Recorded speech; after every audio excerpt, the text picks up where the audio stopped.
നമ്മുടെ ഇലക്ഷൻ അടുത്തുകൊണ്ടിരിക്കുകയാണ്. അപ്പോൾ നമ്മൾ ഇലക്ട്രോണിക് വോട്ടിംഗ് മെഷീൻ ഉപയോഗിച്ചാണ് മുൻ വർഷങ്ങളിലൊക്കെ ഇലക്ഷൻ വോട്ട് ചെയ്തുകൊണ്ടിരുന്നത്. അപ്പോൾ വർഷാവർഷം പുതിയ വോട്ടർമാരൊക്കെ വന്നുകൊണ്ടിരിക്കുകയാണ്.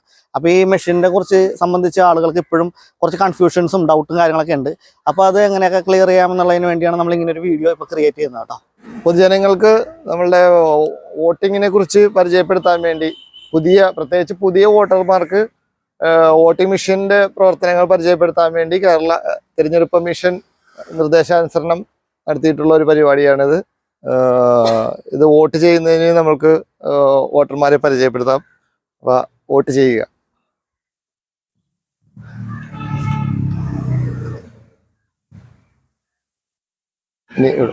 VVPAT എന്ന് പറയുന്ന മെഷീനാണിത്.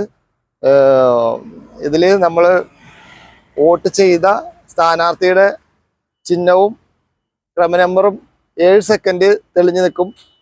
നമ്മൾ ചെയ്ത സ്ഥാനാർത്ഥിക്ക് തന്നെ ആണ് വോട്ട് രേഖപ്പെടുത്തിയിട്ടുള്ളതെന്ന് വോട്ടർക്ക് ബോധ്യപ്പെടാൻ വേണ്ടിയുള്ള ഒരു ഉപകരണമാണ് VVPAT എന്ന് പറയും.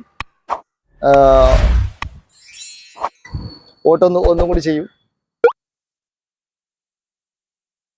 ഇവിടെ നിങ്ങൾ ചെയ്ത സ്ഥാനാർത്ഥിയുടെ ചിഹ്നം, ക്രമനമ്പർ എന്നിവ 7 സെക്കൻഡ് നേരത്തേക്ക് നിങ്ങൾ കാണാനായിട്ടാവും. ഇതാണ് പുതിയ ഒരു സംവിധാനമായി അവതരിപ്പിക്കുന്നത്. ഇത് VVPAT എന്ന് പറയും. മറ്റ് മെഷീനുകൾ ബാലറ്റ് യൂണിറ്റ്, കൺട്രോൾ യൂണിറ്റ് കൈകാര്യം ചെയ്യുന്ന പ്രിസൈഡിംഗ് ഓഫീസറാണ്. പ്രിസൈഡിംഗ് ഓഫീസർ ഇവിടെ അനുമതി നൽകുമ്പോഴാണ് വോട്ടർക്ക് ബാലറ്റ് ചെയ്യാൻ പറ്റുന്നത്. ബാലറ്റിലൂടെ നമുക്ക് വോട്ട് ചെയ്യാം. അപ്പോൾ ഇവിടെ നോട്ട് അടക്കം ഇത്രയും സ്ഥാനാർത്ഥികളുണ്ട്. അത് പരിചയപ്പെടുത്താൻ വേണ്ടിയുള്ളൊരു മൊബൈൽ പരിപാടിയാണ് ഇത് ചെയ്തുകൊണ്ടിരിക്കുന്നത്. ഞാനൊരു സംശയം ചോദിക്കണേ.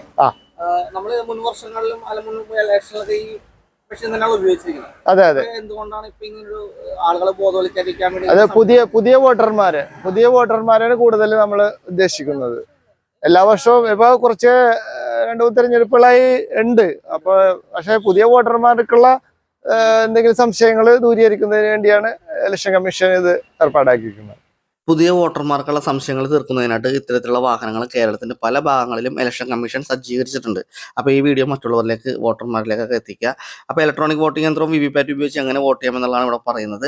നമ്മൾ വോട്ട് ചെയ്യാൻ വേണ്ടി പ്രവേശിക്കുമ്പോൾ തന്നെ presiding officer ballot unit vote ചെയ്യുന്നതിനായിട്ട് സജ്ജീകരിക്കുന്നു. അതിനുശേഷം നമ്മൾ വോട്ട് ചെയ്യാൻ ഉദ്ദേശിക്കുന്ന സ്ഥാനാർത്ഥിയുടെ പേരിന് നേരെയുള്ള നീല ബട്ടൺ അമർത്തുക. അതിന് നേരെയുള്ള ലൈറ്റ് തെളിയുന്നതായിട്ട് ശ്രദ്ധിക്കുക. അതിനുശേഷം തൊട്ടടുത്ത് വെച്ചിരിക്കുന്ന VVPAT യൂണിറ്റിൽ നമ്മൾ വോട്ട് ചെയ്ത സ്ഥാനാർത്ഥിക്ക് തന്നെയാണോ വോട്ട് വീണത് എന്നുള്ള കാര്യം അതിൻ്റെ അകത്ത് നോക്കി നേരിട്ട് കണ്ട് മനസ്സിലാക്കുക. ഇതാണ് അവർ നമുക്ക് പറഞ്ഞു തരുന്ന വിശദീകരിക്കുന്ന കാര്യങ്ങൾ. നിലവിലുള്ള വോട്ടർമാർക്കും പുതിയ വോട്ടർമാർക്കും ഈ ഇലക്ട്രോണിക് വോട്ടിംഗ് മെഷീൻ ഉപയോഗിച്ച് വോട്ട് ചെയ്യുമ്പോഴുള്ള സംശയങ്ങൾ തീർക്കുന്നതിനായിട്ട് ഈ വീഡിയോ മാക്സിമം ഷെയർ ചെയ്ത് അവരിലേക്ക് എത്തിക്കുക. അതോടൊപ്പം നമ്മുടെ ചാനലും കൂടി സബ്സ്ക്രൈബ് ചെയ്ത് നമ്മുടെ ഫാമിലിയിലേക്കും കൂടി വന്നേക്കുക.